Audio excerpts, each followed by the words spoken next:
Health in Motion is pleased today to have Josh Segal with us from Hawkins Dynamics. Hawkins Dynamics defines itself as a human performance technology company specializing in force measurement hardware and software. In preparing for today's podcast, I took a look at the information Hawkins shared with the association. I was impressed by how Hawkins has combined force and performance using your technology to provide insights into neuromuscular fitness to improve strength, power, quicker, and safer recovery, while also providing real-time data. Our podcast audience includes registered Ontario athletic therapists and others involved in sports medicine, including our members, many of whom are also coaches. Welcome, Josh. Let's introduce our listeners now to Hawkins Dynamics, but also to their products, their application to athletes and sports teams and leagues, plus what athletic therapists could and should be doing using force measurement. So let's start with a basic question. Are you ready, Josh? I am, yeah. Awesome. What's the story of Hawkins Dynamics, and why does the company's tagline state boldly that Hawkins is force measurement? We are a company that's been around since 2016. The CEO and the chief technology officer, they've worked in the force plate technology motion capture field for a long time. And then in 2016, they said, why isn't this more affordable? Why can't we have lab grade solutions that we can bring out into the field, into clinics, into sports teams? That way you're not, constrained to a motion analysis lab in the basement of a college, of a university. So that's really where our company started. I think our tagline about force measurement is truly because that's what we do. We measure force in so many different ways, primarily with the force plates. That's how the company was started. But now we've added a fixed dynamometer to be able to measure different limb force measurements and make it as accurate as possible. So moving forward into the product lines. So they're divided into three categories. You've got performance, clinical, and tactical. And so can you share how you can see athletic therapists finding the most value to their own practices from using the Hawkins products based on those three categories? Yeah. So we were historically a sports performance company, but with the clinical and tactical, I think those are more aligned with it's all under the same umbrella. We're all trying to do very similar things where at least the kind of physiotherapy I practice, it's a hybrid. We're all trying to do the same thing, which is give our athletes, give our patients, give our clients very objective data and explain to them what we're working on and why, and then showing that data over time to show improvements, show areas of focus, things like that. So assessing the strength of athletes and athletic clients that registered athletic therapists work with is one of the most fundamental skills we need to master and would seem a relatively simple task. How does Hawkins Dynamics True Strength make that task easier in terms of accuracy and reliability of strength data? So I'm a physio, as I Yeah. said. We've been using manual muscle testing for so long, and that was taught in my school. It's still taught in school today. And what is manual muscle testing? What does it really tell us? Certainly, if they have neuromuscular weakness or they can't raise their arm up, we're going to have a good idea there. And so, like the industry transition to handheld dynamometer, which is pushing with a device against someone's arm, against someone's leg, but that's really mostly just the force that I can produce. It's really more a gauge of me and potentially the patient's tolerance to how much I'm pushing versus an absolute value of what they can do. So we created a fixed dynamometer that's going to be consistent. It's going to be reliable. You set it up the same way and the dynamometer is not moving. And so you have a great idea that this patient, this athlete is giving the most that they're able to, and they're going to be able to repeat that over time. And so that was really where the fixed dynamometer idea came into place. And then it is the most accurate on the market. It samples at the highest frequency, but I think really the value comes in me being able to see anyone else's patients. And as long as I set it up the same way, I have a good idea that we're going to see similar values because we were having that issue in my clinic where I would see someone else's patient have very different numbers. And then at least here in the States, insurance companies were seeing that and flagging it and being like, why is it so different? And so this is a great solution for that. Yeah, absolutely. Because like for one person to do kind of a manual muscle test, their findings and their kind of opinion of how strong that patient was performing against them could be very different than another therapist doing that.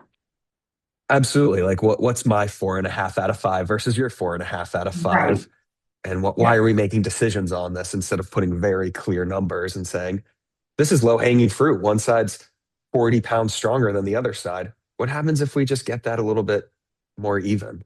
So I think that's where it's really helped me in my practice and addressing, um, the things that we want to address by finding it by clear objective testing. Oh, that's amazing. It would be very useful in all clinics. I agree. All right. So, as you will be well aware, the majority of athletic therapists enjoy a robust clinical practice. But the real joy comes from the field of play, dealing with injury prevention, point of injury care, and safe, speedy recovery to return to work, play, and learn. So, how does the Hawkins Dynamics technology, equipment, and data analytics help athletic therapists, particularly with the portability of equipment for real-time and on-site logistics? And then, while we're getting into this question, I was wondering if you could really break down what is dynamometry and how has it impacted sports medicine and rehab? Yeah, absolutely. So dynamometry, if I'm correct, it's truly just the measurement of force, power, work, torque. So it's the study of that. And so this would be a load cell dynamometer where you can pull on it, you can push on it. Your imagination is your limitation with this device. Any way you want to test any muscle, you can pretty much delineate it down and really get a good idea of what you're looking at. But I would say for the bigger picture, again, it's really changed my practice being able to take someone from even day one post-op surgery and put them on this technology, work with them on it to give them more objectivity, to help them understand what they're doing and why.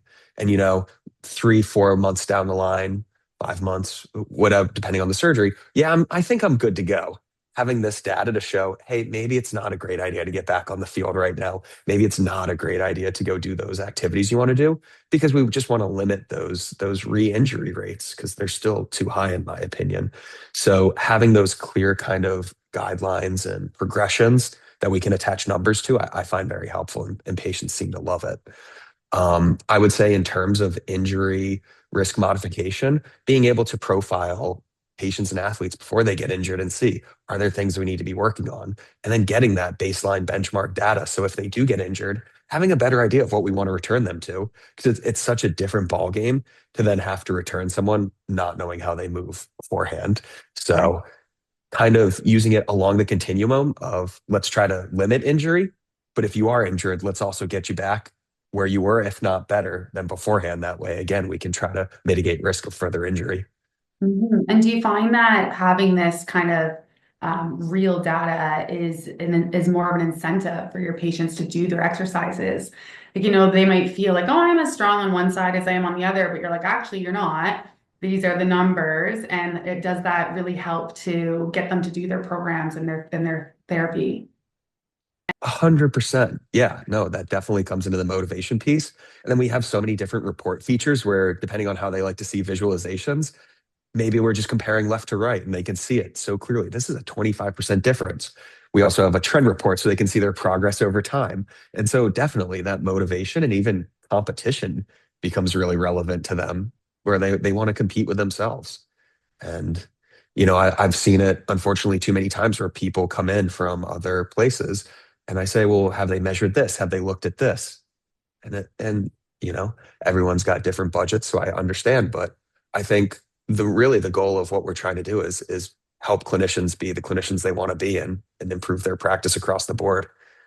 Absolutely. So It yeah. sounds really, really groundbreaking technology that you have at your fingertips. It's amazing.